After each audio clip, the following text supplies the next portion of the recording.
Good afternoon, everybody. How you doing? It's me, Paddy from Across the Shock, and you're very welcome to the channel. Um, Nice wee video today. Don't think it's going to be that long, but take that with a pinch of salt. It's me talking. I got told off the other day for going 4 minutes without showing a knife. It's my flipping hobby. Why do I have to rush it? It's not like love making. I don't have to have it over and done within 2 minutes. No, that's not what I'm supposed to say. Yeah, damn it, that doesn't look good. Anyway, this is it. I've got a few wee things here. Some nice wee things. Some sent by a lunatic. So let's just get started.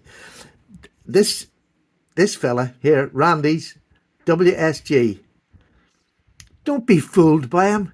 He's not a cute, cuddly little man that gives plenty of his stuff away. That's not him. He's mad.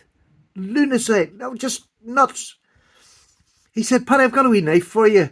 You always say you can sharpen anything, you'll get anything sharp. I says, yeah, no problem. Just send it over to me. So Randy being Randy sent the knife over to me. And this lovely, it's beautifully finished at the back here. It's an older knife. It's a K-bar. Took me a while to find that out. I thought it was a case. Just looks like a case knife. So there's a start. How does that look? Doesn't look brilliant, does it? And the other side, oh, that's up as well. Doesn't look that great. But I'm up to a challenge, Randy, as he knows. So this is the one side. I have a feeling this might have been a long, well, probably not that much longer, but it's really, really, really dead. So that's as far down as it will go. So there's going to have to be a bit of adjustment there. I'm going to have to take this kick down, get it down so that, well, what I'm going to do is I'm going to take this down at an angle, down till about level with the top of it on an angle, make it into a sort of sheepy, worn, cliffy, just fit in the whole blade. Sink that down in there, and then I'll maybe have to put a wee a wee groove in here so that I can get to the fingernail. Because this knife is going to work, or I'll fail, one of the two. This one, again, I don't need to do too much with it. This one's in such much better shape. Feckin' hell, Randy. But I'm up for it. There's a nice butcher's boning knife. Actually, you could actually use that as a boning knife, couldn't you, in a small game?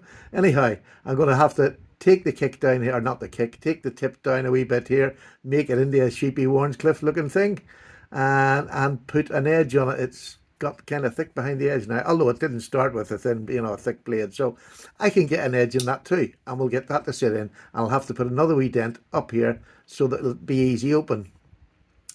So what do you think? Will I do it? Will I make it look good? Well, I'm going to start tomorrow. And I'm going to do the mechanical stuff first tomorrow. And then I'll do another video when I'm cleaning it up and sharpening the blades. So we'll get as much as I can tomorrow. I'll do a wee video and put it up tomorrow at some stage.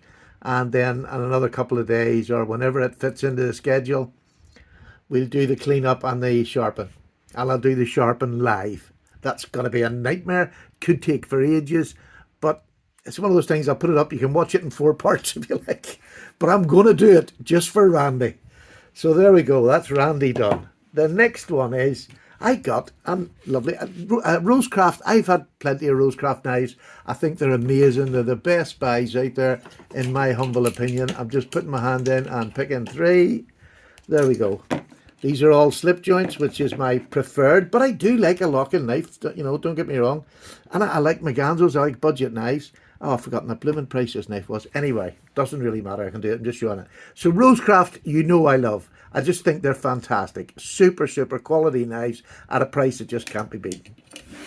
So, I ordered a locking one from Rosecraft, and it's so nice of them. They send them over to America for me, and this is a budget knife. Look at this. This is a man-eater or something. What is it called? Maybe man-eater is not the word I was looking for. It's close though. Pocket Monster. Great name. I'll do the proper unboxing when I'm doing the full video on it. But this is just the first locking knife. Look at this. And you can see why they call it a Pocket Monster. Now, it's not thick, but it's got good girth down here. I can get 4 fingers, my other one's at the bottom there. But it's not comfortable. I don't feel that that's the way I would want to use that knife. I don't feel in control. But look at the size of this. Now, this is a Swags design. Look at the size of that up there. Now, what you've got then is a small, sturdy little work knife, a good thickness. Do you know what I mean? But it's not over thick. The point isn't over skinny. You can see that. You could do anything, boxes, whatever you want to do with your knife. Now, is it my taste? Not particularly, but I'm not judging it on my taste. I love the colour of the scale of the handles and the purple of the thumb stud and the pivot rings. Same on the other side. Lovely pocket clip, I'll have to say. Deep carry pocket clip. Really like that. Love this top swedge up here. And this is that RPM new powder coated budget powder coated steel. I'll need to read up on that because I've never used that. So, I'll do that when I'm doing my testing on it.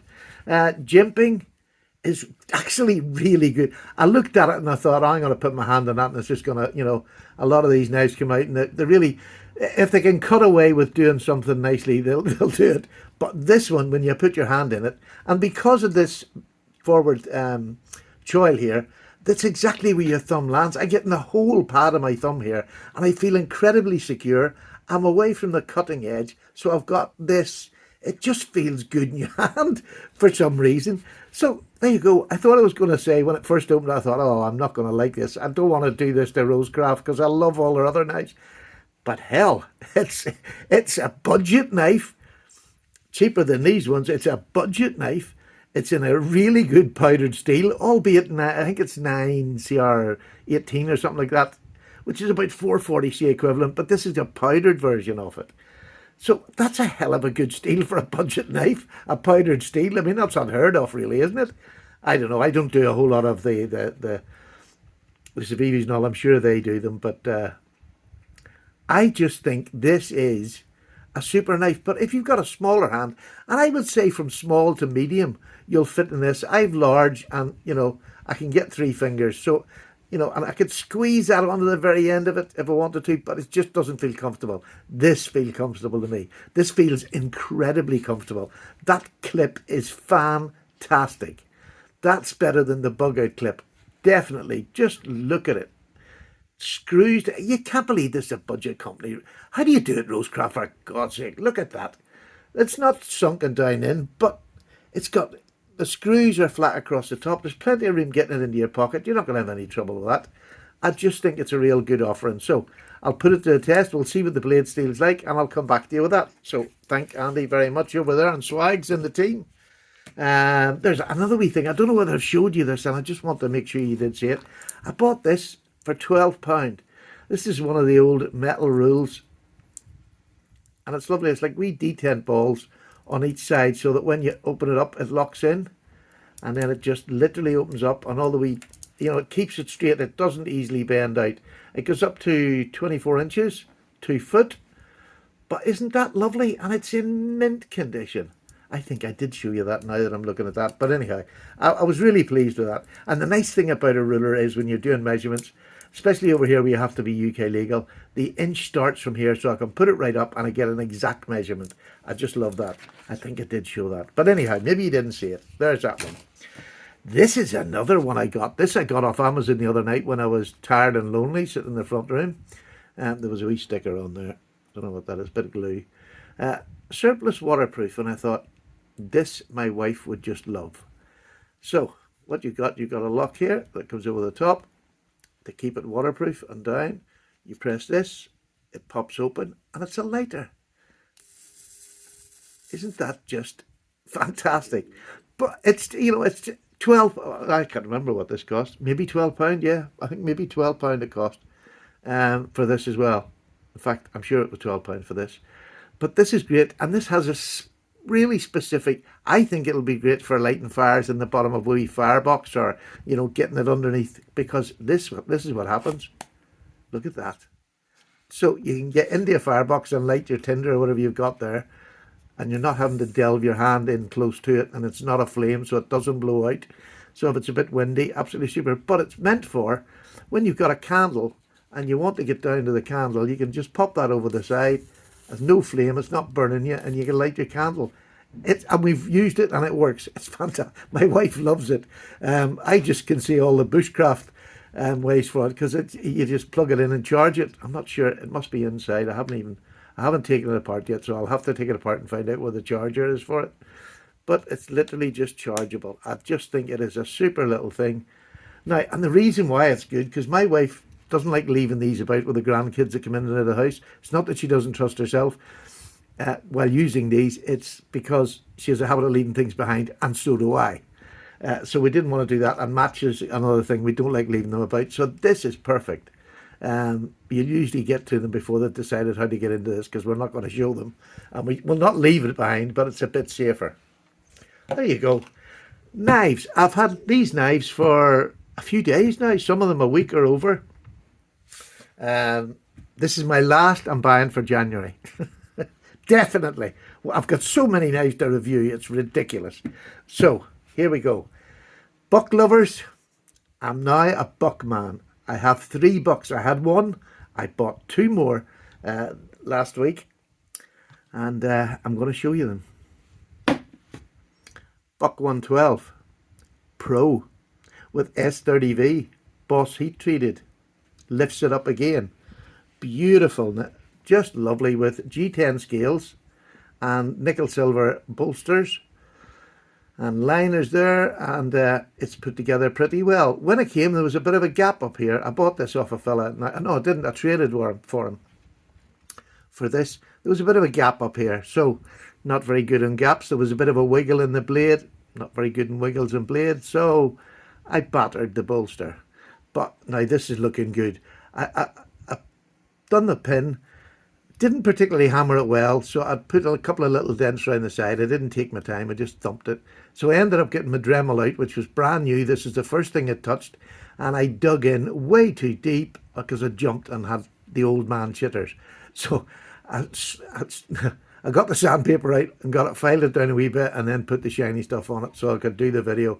But I don't care. I bought this. I'm not getting rid of this. I've done the Buck 110s. They're not for me. I wanted to have a Buck, an American knife, sort of.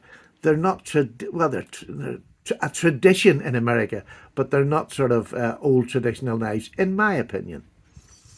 No. But it's a beautiful heritage, the Buck 110 and 112. It's a heavy little sword. It's about 6 odd ounces. Very comfortable in the hand, and I mean incredibly. I can sleek up, but I don't need to. The blade grind is, it's all right. It's all right. I need to take this out and put a little choil in here, because that would do my head in for sharpening. So that'll be another video. After I do the review, we'll be doing a sharpening on that and the S30V on it. And then I treated myself. I'll put this out here. Why hide that? I just think it's lovely. I got the Buck Saunter. Now, Slippy over here in the UK had got one, and I asked him all about it, and I think it looked really good, but I thought, nah, it's another Buck. But this is an S30V2, isn't it? No, this is in 154 cm, but Buck heat treated, so I lifted up above its station. Lovely little blade on it, really lovely clip, and the micarta handle, probably not the best micarta in the world, but it's soft. It's very comfortable in the hand. I can just get 4 fingers on it. A little, probably 2.5 inch blade there. We'll do the measurements while I'm doing it. But I really, really like it. Really like it. Love this little lanyard post at the back, because it does just give me that little bit extra if I want to spread my fingers out. Gives me something to hang on to. Really pleased with this so far. This is what the proper could have been. And by that I mean it's much better than the proper now. Much better. A really lovely knife. Really enjoying it so far. Been carrying that. It's in my pocket today, actually. And then this is the classy part. Now, I've had this probably nearly 2 weeks. Look at this. Look at this. Beautiful marbles made in the USA knife. How gorgeous. Look at that long pull. That is beautiful. It is easy open, but the long pull's nice. There we go. MSA Company, Bladestone, Michigan, USA. And then on the other blade, oh, it's a jackknife, so there we go. MSA, Michigan, same thing on that blade as well. I'm not sure what the blade steel is. I'm going to have to do some checking up. But if you know, please put it down what the Marvel's blade steel was on these. No idea. Not even sure if it's stainless or carbon. Again, I haven't tried to sharpen it, but it is dull as butter knife. So it'll be another sharpening video in itself, which I'm really looking forward to doing the more. And I'm enjoying the reaction I'm getting from you. So I just think that is stunning. So I think that's enough of little shiny stuff to keep me going and keep me amused. Randy is just a lunatic, a madman who has given me a challenge that I've never had before in the knife community. I'm just getting into this starting, so I want to see if I can make this work and get a cutting knife. And then this little beauty here from Rosecraft Blades. Didn't think I would like it, but do you want to know? Sometimes you have to put something in your hand before you say I don't like that, and I've learned that over the years. So again, there's more to come for the channel. You've got plenty of content coming, no doubt about it. And with space in these sharpening videos and doing that other stuff, it really is giving me it takes so much pressure off buying. And that's the last bit that I want to say. You lot have humbled me again. I got an amazing response when I asked for a bit of help, not for knives, because that's my domain, do you know what I mean? But I'd asked for help for other things for the channel, for the sharpening stones, because I want to do new sharpening and I want to pick stones. I bought the first one myself, but I want to buy reasonable stones that are good, that are going to last you years. So I have now bought, and it will be here on Wednesday, the sharpening stone that I decided to go for. You paid for it, and I can't thank you enough. It's not inexpensive, but it's not wildly over expensive.